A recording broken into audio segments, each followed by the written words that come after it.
और आप ये करते हुए आपको कितने पैसे की जरूरत है? ये कव्वाला से मुकाबला करते हो, टोपी उतार देते हो, मतलब तुम मुसलमान नहीं होते उस वक्त जब टोपी उतारते हो तो। अल्लाह फरमाता है तेरे आंसू अगर इतने हो कि बिल्कुल जमीन आसमान के बराबर तेरे गुनाह हो, मगर इतना रो ले तेरी आंख का आंसू ढलक के गाल तक आ जाए, मैं सारे गुनाह तेरे माफ कर दूंगा। वो बोला कि अल्लाह ने मुझे माफ कर दिया? हाँ। फिर तो तड़प तड़प के रोया, अल्लाह पूरी जिंदगी गुनाह किए थे मगर इतना गुनहगार एक बार में बख्श दिया। वो बेहतरीन बख्शने वाला है, वो फजल करने वाला है, वो रहम करने वाला है। अभी ये मुसलमान के यहां पर हमारे चंदूसी के पास एक गांव है मई, वहां आरिफ कव्वाला है। जब वो मुझे पता चला तो मैंने कहा इसका भी मैं आरिफ भाई को भी एक मशवरा दे दूं कि अब आपकी उम्र काफी हो गई है, हज भी कराए हो, कुछ शर्म भी करो। सामने एक लड़की बैठी है, उससे ये मुकाबला कर रहे हैं, तस्लीम आरिफ के नाम से जो मशहूर है कव्वाल। भाई आप इतने नेक इंसान हो, इतनी नातें आपने पढ़ी हैं, इतने बेहतरीन बेहतरीन वाकयात आपने पढ़े हैं, और आप ये करते हुए आपको कितने पैसे की जरूरत है? ये कव्वाला से मुकाबला करते हो, टोपी उतार देते हो, मतलब तुम मुसलमान नहीं होते उस वक्त जब टोपी उतारते हो तो। मुसलमान और वो सब मई के लोग मुसलमान हैं, वो सब जो एक मुसलमान लड़की को बिठाल के मुजरा सुन रहे हैं उसका। मुसलमानों की ये शान है। अरे मुसलमानों की शान तो ये है, गैर मुस्लिम लड़की हुजूर के सामने आई, उसके सर पे दुपट्टा नहीं था, हुजूर ने फरमाया लो मेरी चादर ढक दो, सलमान फारसी से कहा मेरी चादर इसके सर पे ढक दो। अर्ज की हुजूर वो मुसलमान की बेटी नहीं है, गैर मुस्लिम की बेटी है, उसका सर इस लायक नहीं कि आपकी चादर रखी जाए। फरमाया वो है तो किसी मुसलमान की बेटी नहीं, मगर है तो किसी की बेटी। सलमान तू उसका सर ढक दे, अल्लाह तेरे गुनाहों को ढक दे। और तुम मुसलमान मई के तुम बेवकूफ हो, जहां जहां के कराते हो सबको कह रहा हूं, और जितने उस पर राजी हैं उन सबसे कह रहा हूं, और खास तौर से उन तस्लीम आरिफ से कह रहा हूं, मुसलमान हो, सुन्नी हो, हुजूर से इश्क रखते हो और बेहयाई करते हो सीधी सीधी, नाच गाने देखते हो सीधे सीधे। मेरी मां अम्मी आयशा कुरान पढ़ रही है, तवज्जो करो। कौन कुरान पढ़ रहा है? सिद्दीक की बेटी सिद्दीका, मेरे हुजूर की महबूबा बीबी सैयदा आयशा सिद्दीका। कहां कुरान कहां पढ़ रही है? मदीने में। कहां पढ़ रही है बोलो? और कुरान की आवाज छन छन के मस्जिद में आ रही है, हल्की हल्की हल्की हल्की। हुजूर ने पत्थर उठाया, जहां से आवाज आ रही वहां पत्थर लगाया, अंदर जाके फरमाया आयशा इतनी जोर से कुरान न पढ़ो कि बाहर आवाज जाए, इतनी जोर से कुरान न पढ़ो। अब मुझे बताओ, कुरान सुन जो रहे हैं वो सब उनकी औलादें हैं, वो उम्मुल मोमिनीन हैं, सारे मोमिनों की मां हैं। जो कुरान पढ़ रही हैं वो है जिसकी गवाही पाकी की कुरान देता है। सूने नूर जिसका गवाह है वो अम्मी सैयदा आयशा सिद्दीका। और सुने वो कौन है? वो सिद्दीक अकबर की बेटी हैं, मेरे नबी की बीबी हैं। उनकी आवाज आई तो मेरे नबी ने कबूल नहीं किया कि आयशा अगर कुरान भी पढ़े तो आवाज बाहर ना जाए। तो ये कव्वाली वाली क्या चीज है?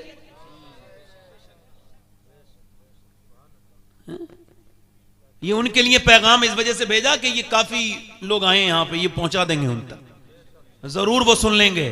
और हमारे तो वो बड़े भाई हैं, उनसे हम बड़े भाई कह रहे हैं कि खुदा के वास्ते कुछ शर्म हया करो।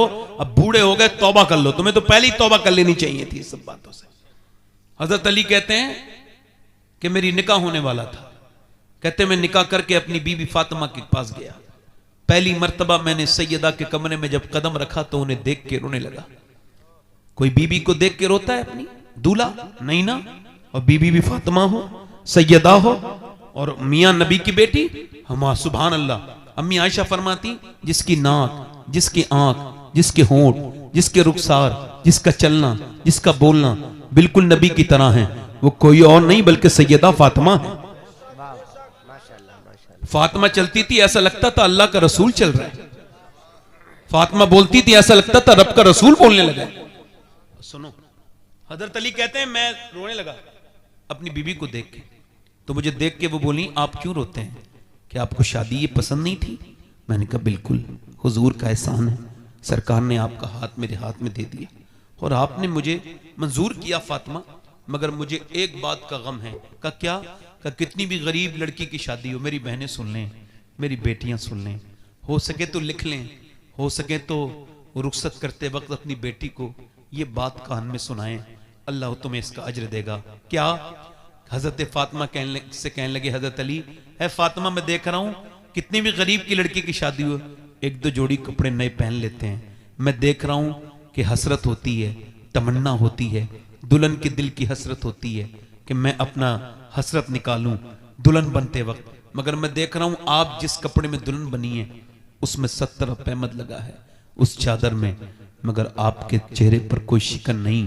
तो कहते हैं सैयदा फातिमा ने मेरी तरफ देखा, आंखों में आंसू आए और कहने लगी मेरे अब्बा फरमाते हैं अल्लाह कपड़ों से राजी नहीं होता, अल्लाह तो मेरी बेटी फातिमा सजदों से राजी होता है। बस मेरी आखिरी बातें हैं, जीस की आखिरी हिचकी है, गौर से सुन, जिंदगी भर का खुलासा इसी आवाज में है। मेरे दोस्त, मेरे भाई, तवज्जो करें, यूं ही सैयदा फातिमा नहीं है। हुजूर ने फरमाया फातिमा सबने चांद देख लिया, कल को ईद है, मेरी बेटी ने देखा चांद? का अब्बा नहीं देखा। फातिमा सबने देखा, आपने क्यों नहीं देखा? अर्ज की अब्बा सबने देखा, इसी वजह से तो मैंने नहीं देखा। फातिमा नहीं चाहती कि जिस चांद पे गैर महरम की नजर पड़े उस पे फातिमा की भी नजर पड़े।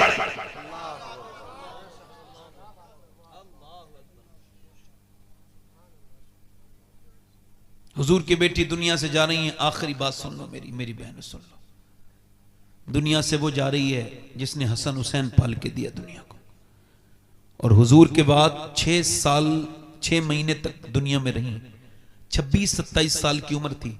हुजूर ने फरमाया जिसके दिल में मेरी फातिमा की मोहब्बत है वो जन्नती है, वो हाँ। दुनिया से जा रही हैं, रो रही हैं नबी की बेटी। हजरत अली कहते हैं मुझसे कहा आज मैं अपने अब्बा से मिल जाऊंगी। कहते हैं मैंने पूछा तो रोती क्यों है? अस्मा बिनते उमैस बैठी थी, हजरत अबू बकर सिद्दीक की बीबी, वो कहती मैं खादिमा थी उस दौरान। मैंने पूछा आप रोती क्यों है, क्या गम है आपको? कहने लगी और तो कोई गम नहीं, मौत का डर है?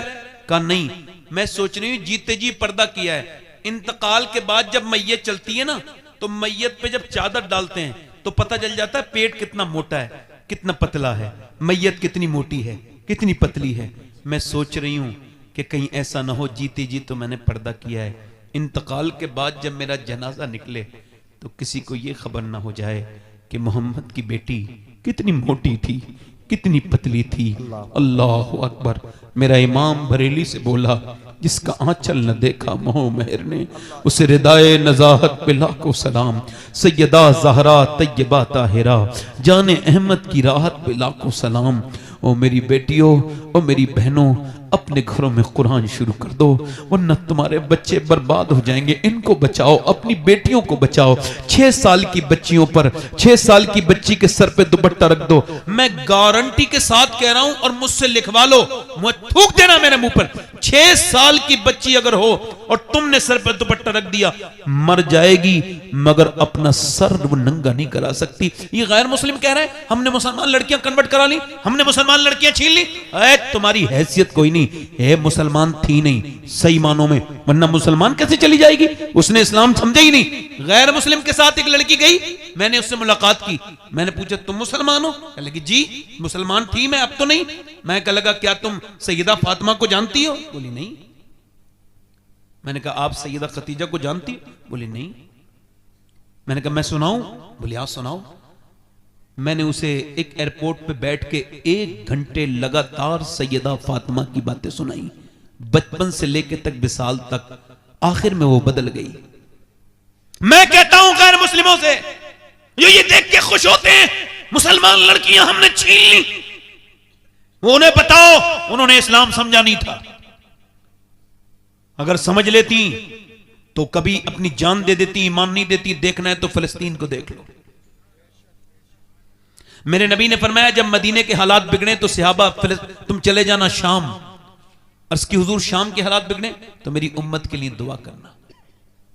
फलस्तीन को देखो, हमें क्या मतलब फलस्तीन से, मगर एक बात बता रहा हूं आपको, फलस्तीन में 7,000 बच्चे ऐसे मरे हैं जो 10 साल से कम उम्र के थे। शहीद हुए कितने? 7,000। और माएं उठा रही है ना बच्चों को, तो किसी का हाथ आ रहा है, किसी का पांव आ रहा है, पूरे बच्चे भी नहीं मिल रहे हैं, छोटे छोटे बच्चे हैं। अल्लाह अकबर। जरा गौर तो करो, एक एक ब्रेड पर 3-3 बच्चे लड़ रहे हैं, भूखे हैं बेचारे, उनके घर खंडर बन गए, मगर पूरी दुनिया में किसी को कोई तकलीफ नहीं। और हम तो कर भी क्या सकते हैं उनके लिए? कुछ नहीं कर सकते। सब कुछ है भी तब भी कुछ नहीं कर सकते उनके लिए। अल्लाह अकबर। मगर किसी को कोई अफसोस नहीं, मगर मेरे नबी को तकलीफ है। मेरे सरकार फरमाते हैं मेरे उम्मती के पाँव में कांटा लगता है तब भी मुझे तकलीफ होती है। ये तो उम्मती हुजूर को भूल गए, हुजूर तो उम्मती को कभी नहीं भूले। मेरे सैयदी सरकार आला हज़रत फरमाते हैं कि आज भी गुंबद खजरा में मेरे नबी अपने उम्मत के लिए दुआ कर रहे हैं, हाथ उठा के दुआ करते हैं। अच्छा लगता भी है, मदीने जब जाओ तो वहां रहो तो ऐसा लगता ही नहीं कि जैसे कोई तकलीफ है, ऐसा लगता है कि बस आसानी आसानी है, बस जन्नत ही जन्नत है, बस सुरूर ही सुरूर है, बस बरकत ही बरकत है। हाँ, वहां से जब आओ तो जरूर रूह पड़ मिचलने लगती है। मैं कहता हूं फलस्तीन की वो लड़कियां, अल्लाह का शुक्र है कि मैं सैयद पैदा हुआ, अल्लाह का शुक्र अदा करता हूं। इस पर मैं, अल्लाह का फजल है, उसका शुक्र अदा करता हूं। और मैं जो भी हूं, जिस लायक भी हूं, मैं किसी लायक तो नहीं, मगर अगर मुझे फलस्तीन की लड़कियों के जूते मिल जाएं, उन लड़कियों के जिन्होंने ये बयान दिया है, तो मैं अपनी कब्र में रख के उससे वसीयत कर दूं कि ये जूता जरूर मेरी कब्र में रख देना। ये उस बहन का जूता है जिसने ये बयान दिया। वहां की लड़कियां बयान ये दे रही हैं कि हम रात को सोते हैं तो बुर्का ओढ़ के सोते हैं। कहा क्यों? रात को तो कोई बुर्का नहीं ओढ़ता। कह लगे इस वजह से जब बम गिरते हैं तो मलबे में लाशें दब जाती हैं। हम ये सोचते हैं जब हमारे घरों पे बम गिरे और सुबह को जब हमारी लाशें निकले तो वो बेपर्दा नहीं होनी चाहिए, उस पर पर्दा होना चाहिए। मैं ये बात अपनी बेटियों को बता देता, उन बेटियों को बता देता जिन्हें कॉलेजों में रह के अब पर्दे से नफरत हो गई, जिन्हें चार दीवारी से घुटन होती है। मैं अपनी उन बहनों से कहता जिन्हें दुपट्टा सर पे रखने में जब वो बेइज्जती का एहसास होता है, मैं उन्हें बताता अपनी बहन बेटियों को, उनके जो वो कहती है हम मॉडर्न कैसे रहेंगे अगर सरों पे दुपट्टा रखेंगे। मैं कहता हूं मेरी बेटियों खुदा के वास्ते वापस आ जाओ, कयामत का दिन होगा, नबी की बेटी होगी, कैसे हुजूर को जवाब दोगी, कैसे हुजूर की बेटी को जवाब दोगी? बताओ। मैं पूछता हूं तुमसे और मैं आपसे भी पूछता हूं नौजवानों, जरा आपसे भी जरा पूछने लगा हूं, अपनी बहन बेटियों को आपने भी कभी नहीं समझा, कभी गौर नहीं किया? आखिरी बातें मेरी ये हैं जो कि मैं अपनी तकरीर के खात्मे पर हमेशा करता हूं कि मेरे दोस्तों तौबा कर लो और मेरी बहनों आप भी आज तौबा कर लो, भी वक्त है। मैंने अपने हाथों से अपने ताया को दफन किया और मैंने अपने सामने अपने अब्बा को दफन होते देखा। मैंने अपने रिश्तेदारों को, मुझ पर यह राज खुल चुका है कि मैं भी मर जाऊंगा और मुझ पे इसमें कोई अभाम नहीं है, मुझे कोई मैं उस मुझ पर खुली, ये खुली बात है। जब मैं पैदा हुआ था तो मौत का अलार्म बज गया था। इकबाल ने कहा था हर एक मकाम से आगे मकाम है तेरा, हयात ज़ौक़े सफर के सिवा कुछ और नहीं, रोज सफर है मेरा। मैंने कितनों को मरते देख लिया। कुछ लोगों को इल्म हो जाए तो तकब्बुर हो जाता है, कुछ लोग ज्यादा दौलत पा जाए तो तकब्बुर कर लेते हैं, डरते नहीं अल्लाह से। उन्हें कह रहा हूं जो नहीं डरते। एक बार मैं कुछ खराब लोगों, खराब पीरों के खिलाफ बयान कर रहा था तो कुछ अच्छे पीरों को बुरा लग गया, तो मैं समझा यार ये इसका मतलब ये भी इसी में मुलव्विस है। मैं कहता हूं डरना, मेरे हुजूर की हदीस सुनिए, अल्लाह के रसूल फरमाते हैं मेरी नजर में सबसे खतरनाक जगह कब्र है। सबसे खतरनाक जगह किसकी नजर में? हुजूर की नजर से कुछ छुपा है? जब ना खुदा ही छुपा तुम पे करोड़ों दुरूद। हुजूर की नजर से कुछ छुपा है? जब ना खुदा ही छुपा। हाँ, उमर फारूक आजम, सब कह दो रदी अल्लाह तआला अन्हु, सब कह दो। हजरत उमर, हुजूर ने फरमाया मेरे बाद नबी होता तो उमर, मेरे बाद नबी होता तो, जल्दी बोलो, मेरे बाद नबी होता तो उमर होता। आदि दुनिया के बादशाह उमर की तरह हाकिम न पैदा हुआ उनके बाद, न होगा कयामत तक। उमर वो है, उसके इल्म का हाल यह है कि 28 आयात कम से कम उसकी मर्जी की कुरान में मौजूद हैं। उमर वो, मेरे नबी ने फरमाया मेरे उमर से शैतान डरता है। मेरे नबी ने फरमाया अल्लाह फख्र फरमाता है अरफात के मैदान में मेरे सहाबा पर, और बिलखुसूस मेरे उमर पे फख्र फरमा रहा है। उमर के जब तलवार वो मारा गया, चाकू, आंत फट गई, दूध पिया, आंत से निकल गया, और जब आंत से निकला दूध, आपने कहा मौत करीब है, मेरे सर जमीन पे रख, नहीं रखा। अब्दुल्ला बेटे मेरा सर जमीन पे रख दे, नहीं रखा।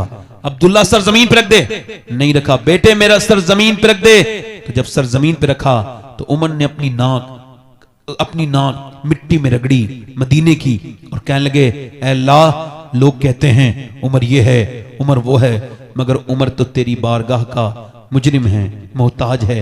अगर आज तूने उमर को ना बख्शा तो उमर बर्बाद हो जाएगा। मेरी मौत का वक्त है और मैं तुझसे मिलने ही वाला हूं, मुझ पे करम कर दे, मुझे माफ कर दे। बड़ी सख्त है बहुत। आपने कभी पोस्टमार्टम होते हुए देखा है लोगों को? मैंने देखा है, मैंने देखा है पोस्टमार्टम देखा है मैंने। पहले वो चीरते थे उससे छेनी हथौड़ी से, अब ऐसा नहीं करते, अपडेट हो गए। अब वो ऊपर से डालते हैं और फाड़ते हुए ले जाते हैं, ग्लेंडर लकड़ी काटने वाला, ऐसे करके पूरा फाड़ देते हैं। जो भी चीजें उन्हें निकालनी होती हैं वो निकालते हैं। उसके बाद उस पर बहुत दरिंदगी के साथ वो शराब पिए हुए होते हैं और उसमें लगाते हैं टांके, और टांके लगाने के बाद फिर वो दे देते हैं। कभी किसी पोस्टमार्टम वाली बॉडी को गुस्ल दे के देखना, मैंने जिंदगी में कई बार ऐसा किया है। जब जब किया है मैं गुस्ल देता हूँ मुर्दों को, अल्लाह का शुक्र है। उसकी वजह क्या है? जब मेरे दिल पे मैल बढ़ जाता है तो उसका मैल हटा के अपने दिल का मैल हटा लेता हूँ। तो वो जो है ना, वो अब तवज्जो करो, गौर करो मेरी बात पर। अब क्या हुआ कि उसको फाड़ दिया। हुजूर फरमाते हैं जब मुर्दे का हाथ पकड़ता है ना गुस्ल देने वाला, तो मुर्दा कहता आराम से उठा, तेरे उठाने से बड़ी तकलीफ होती है। यार जब मुर्दे के हाथ उठाने से तकलीफ होती है तो मुझे बताओ, आपसे पूछना चाहता हूं कि जब वो उसको चीरते होंगे, पोस्टमार्टम करते होंगे, तो कितनी तकलीफ होती होगी। दुआ करो, ऐ अल्लाह हम दिन रात सफर में रहते हैं, हमें पोस्टमार्टम वाली मौत से बचा लेना, अपनी रहमतों वाली मौत देना। मौत तो वो बेहतरीन मौत है कि जिसके वक्त मैं कलमा पढ़ रहा हूँ। बेहतरीन मौत तो वह है कि जब रूह निकल रही हो तो सामने गुम्बद खजरा हो। ये क्या मौत है? इधर मर गए, उधर मर गए, बगैर रब को पहचाने मर गए।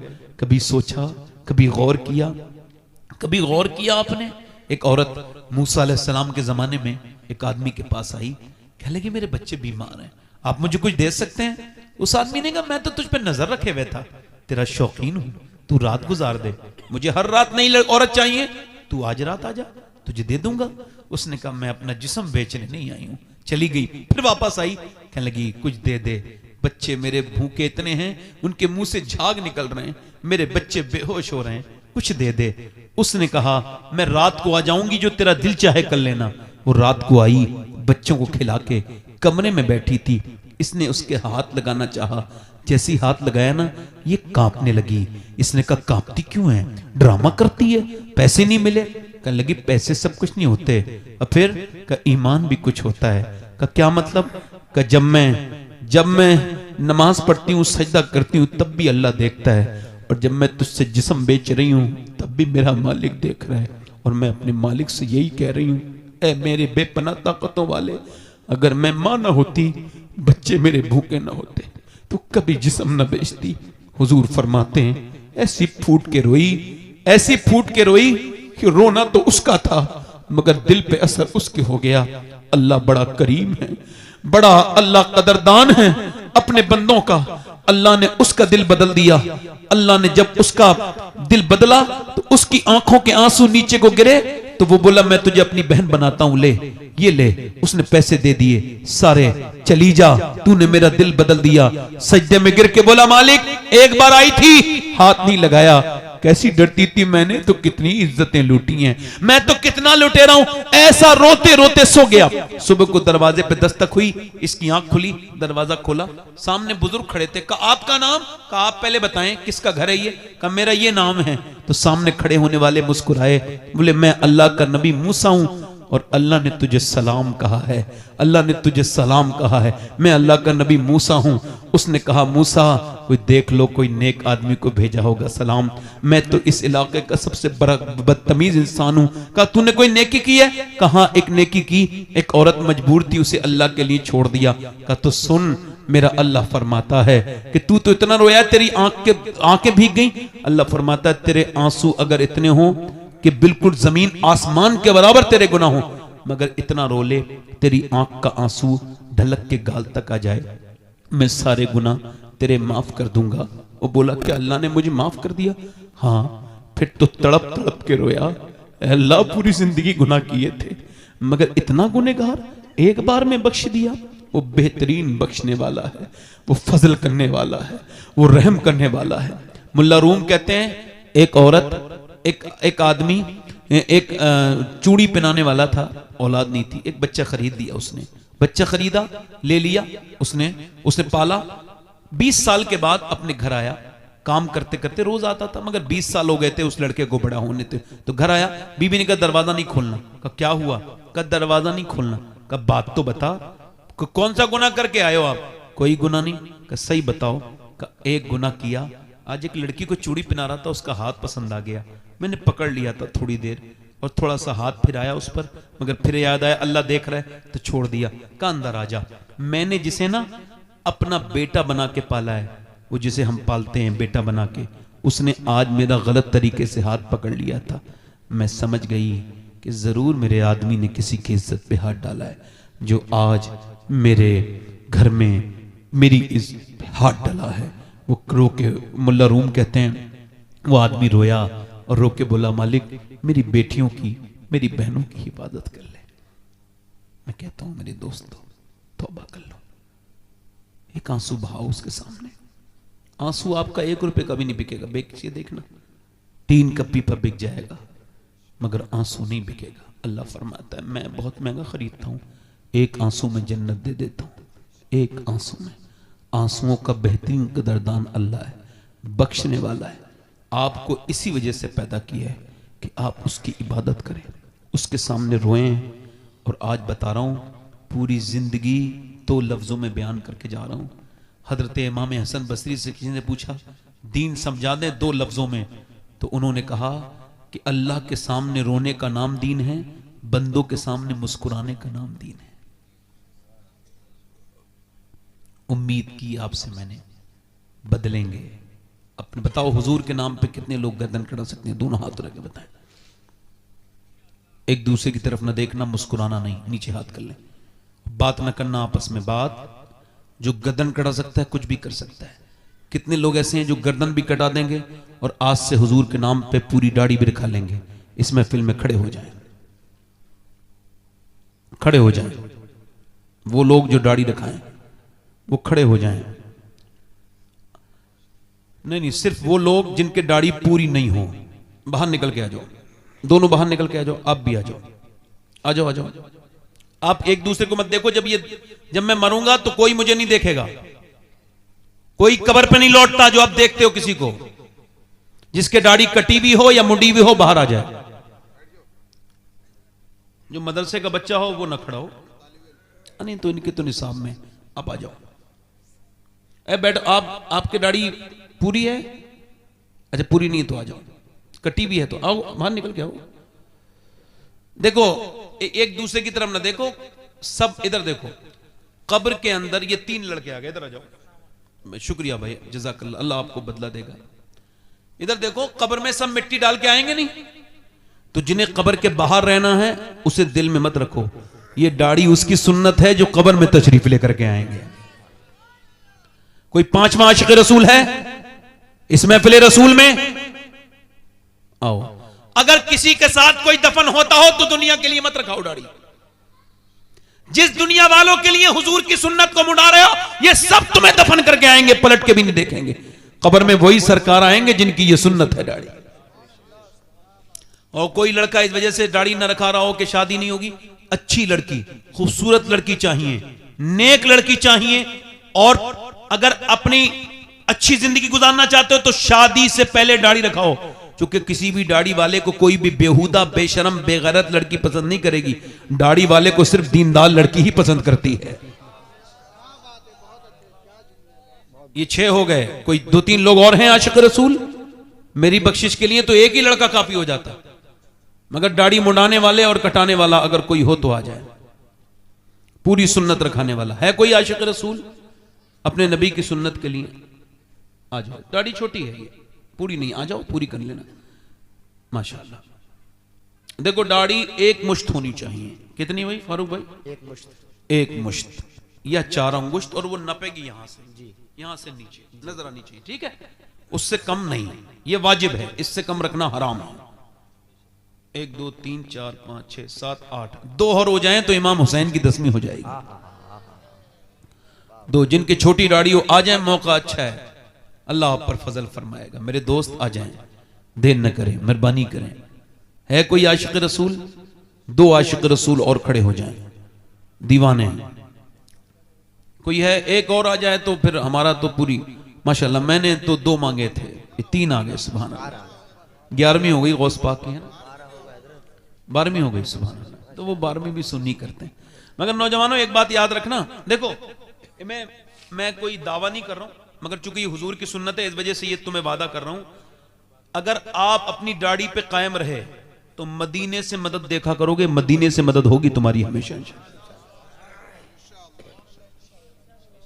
याद रखना, याद रखना, मोहब्बत हुजूर से करो। आज तक हर किसी का आशिक मजनू होते देखा, जिसे लैला नहीं मिली वो मजनू हो गया, है ना? और कभी कभी लैला मिलके भी मजनू बना देती है। एक आदमी पागल खाने में गया ना, तो एक आदमी कह रहा था लैला लैला लैला, क्या हुआ कि लैला नहीं मिली। आगे बढ़ा, आगे बढ़ा तो एक आदमी फिर कह रहा था लैला लैला, का ये भी सेम कैसे? का नहीं, डिफरेंट है, तजाद है। इसे उसे नहीं मिली थी तो वो मजनू हो गया, पागल हो गया। इसे मिल गई तो लैला ने इसे पागल कर दिया। तो लैला का हिसाब ये मिले तो पागल, न मिले तो पागल। ऐसे की मोहब्बत में क्यों लग रहे हो? मिले तो पागल, न मिले तो पागल। मोहब्बत इसे करो, मिल जाए तो बिलाल हबशी, न मिले तो फिर वैसे करनी।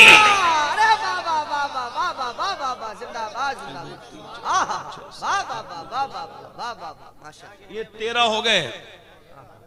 कोई और आशिक रसूल है? हुजूर से मोहब्बत करो, उठते बैठते सरकार पर दुरूद पढ़ो, उठते बैठ जो न भूला हम गरीबों को रजा, याद उसकी अपनी आदत कीजिए। मैं तो कोई और नौजवान देख रहा हूं, कोई जलालपुर में किसी को जलाल आए, हुजूर के नाम पर खड़ा हो और कहे भाई मैं हुजूर के लिए खड़ा हो रहा हूं। कोई चौथा आशिक रसूल हो तो खड़ा हो जाए, है कहीं? चले 13 लोग खड़े हो गए। मुझे नौजवानों से उम्मीद भी थी, 14 हो गए, सुभान अल्लाह। जरा जोर से बोलो सुभान अल्लाह। अच्छा, कुछ हमारे बुजुर्ग भी हैं जिनकी दाढ़ियां सफेद हो गई हैं, मगर वो अभी मुंडवा रहे हैं। जवानी की तलाश है, वल्लाही अब कयामत आएगी, अब मौत आएगी, जवानी नहीं आएगी। आला हज़रत फरमाते हैं बैल के सींग काट दो तो वो बछड़ा नहीं बनता, रहता तो बैल का बैली है। कोई और आशिक रसूल है जो सुन्नत रसूल के लिए खड़ा हो? मैं कहता हूं यार, फिलिस्तीन की कोई मदद नहीं कर सकते तो अपनी मदद कर लो। चलो आओ, चेहरा हुजूर की सुन्नत के मुताबिक कर लें। एक सुन्नत पर 100 शहीदों का सवाब है। कितने शहीदों का? 100 शहीदों का। और कोई आशिक रसूल है? हालांकि मैं आपको सही बताऊं, मैं 10 तकरीर करता हूं तो इतनी मेहनत नहीं लगती इतनी आज एक तकरीर करने में मेहनत लगी, क्योंकि हमारी तरफ का माहौल थोड़ा सा अलग है। यहां मजाकिया लोग हैं ना, यहां पे मजाक करने वाले, लतीफे कहने वाले मौलवी, ये मजाक करने वाले आया करें तो इनसे कहो मौलाना कोई ऐसी आयत पढ़ के सुनाओ कुरान की जिससे हंसी आ जाए। कभी आपने कुरान सुनते पढ़ते पढ़ते किसी को हंसते देखा है? मैंने रोते तो बहुत देखा है, लोग हंसते देखा है। अब मौलवी भी जब हंसाने वाले काम करे तो रोएगा कौन? आलिम का क्या मियार है? कुरान ने कौन सी डिग्री बयान की है? कुरान कहता है इन्नमा यख्शल्लाह मिन इबादिहिल उलमा, तुम में जो डरते हैं वही आलिम है, और इल्म वाले ही डरते हैं, और जो डरता नहीं वो पढ़ा लिखा तो हो सकता है मगर आलिम नहीं है। वाह वाह वाह वाह, बहुत बड़ी बात, बहुत बड़ी बात, समझ आ रही नहीं आ रही? बहुत बहुत अच्छा, वाह वाह वाह वाह वाह, समझ आ रही नहीं आ रही? हाँ, सच्ची बात। तवज्जो करो जरा। नहीं नहीं, और भाई हमने तो बड़े, अल्लाह का शुक्र है कि मैं तो अल्लाह के अलावा किसी डरता ही नहीं, हाँ हाँ वाह वाह, और यही दलील है कि मैं अल्लाह से डरता हूं। हाँ हाँ हाँ, डरता वरता किसी से नहीं हूं मैं। उसकी वजह यह मैं ज्यादा लंबी जिंदगी जीने नहीं आया। अगर मुझे कोई दीन की वजह से मार दे तो मैं शहीद हो जाऊंगा। अल्लाह करे तो मैं दीन की वजह से शहीद हो जाऊं। आमीन कहो। मेरे बुजुर्गों ने ऐसी दुआएं मांगी हैं। खुदा की कसम, शहादत की मौत में तकलीफ नहीं होती बिल्कुल भी। अल्लाह शहादत की मौत अता फरमाए। आमीन आमीन। आप मेरे साथ वादा करो, हाथ उठाओ, मैं आपके को वादा कराता हूं। कहो, हम वादा करते हैं, जिसे दाढ़ी रखने वाले, हम वादा करते हैं आज के बाद न दाढ़ी कटेगी न मुड़ेगी। इन उलमाए कराम की मौजूदगी में हम अहद करते हैं आज से पूरी सुन्नत रखाएंगे नमाजों के साथ। ऐ अल्लाह हमें इस्तिकामत अता फरमा, ऐ अल्लाह हमें नेकियों की तौफीक दे दे। आमीन। बैठ जाए। अच्छा, हुजूर की आंखों की ठंडक क्या है जरा बोलो, जल्दी बोलो मेरे भाइयों। अच्छा, आप में कोई ऐसा है जो कयामत के दिन नमरूद के साथ खड़ा होना चाहता हो? कोई हो तो हाथ उठाओ मेरे दोस्त। कोई फिरौन के साथ खड़ा होना चाहता हो? अबू जहल के साथ? मेरे हुजूर फरमाते हैं मगर हर बेनमाजी जो है ना वो अबू जहल के साथ खड़ा होगा, उतबा के साथ खड़ा होगा, शैबा के साथ खड़ा होगा। एक आदमी ने आके हजरत उमर से कहा, हुजूर इधर देखो, मैं बर्बाद हो गया। का क्या हुआ? का मैंने जिना कर लिया। तो आपने फरमाया इस पे कोड़े मारो, कोड़े बरसाओ। फिर आपने हजरत अली से कहा, यार ये ऐसे डर के आया था, मुझे लगा इसकी नमाज असर कजा हो गई हो। मेरे दोस्त, ये नमाज को ना छोड़ो। तो नमाज हुजूर की आंखों की, दोनों हाथ उठा के बोलो इंशाल्लाह नमाज की पाबंदी करेंगे इंशाल्लाह। अपनी बहन बेटी को पर्दा कराएंगे इंशाल्लाह। और मसलके आला हजरत पे सख्ती से कायम। और मसलके आला हजरत क्या है? मसलके आला हजरत यह है कि आप अपने अकीदे को महफूज रखेंगे। किसी भी बदअकीदा से आप किसी तरह का कोई ताल्लुक हमेशा, चूंकि जिंदगी बहुत लंबी हमारी, हम जब तक जिएंगे नबी के लिए जिएंगे, है ना। अल्लाह आपको आला हजरत से सच्ची मोहब्बत अता करे, हम सबको अता करे। और देखो, मैं बड़ा कम इल्म आदमी हूँ, बड़ा बेकार सा इंसान हूँ, घटिया किस्म का। कोई गलती मेरी हो गई हो तो अल्लाह मुझे माफ करे, तौबा करें। अस्तगफिरुल्लाह रब्बी मिन कुल्ली ज़म्बिन व अतूबु इलैह। पढ़ लीजिए ला इलाहा इल्लल्लाहु मुहम्मद रसूलुल्लाह। मेरी जिंदगी का मकसद तेरे दीन की सरफराजी, मैं इसीलिए मुसलमान, मैं इसीलिए नमाजी। इस्लाम जिंदाबाद, मसलके आला हजरत पाइंदाबाद।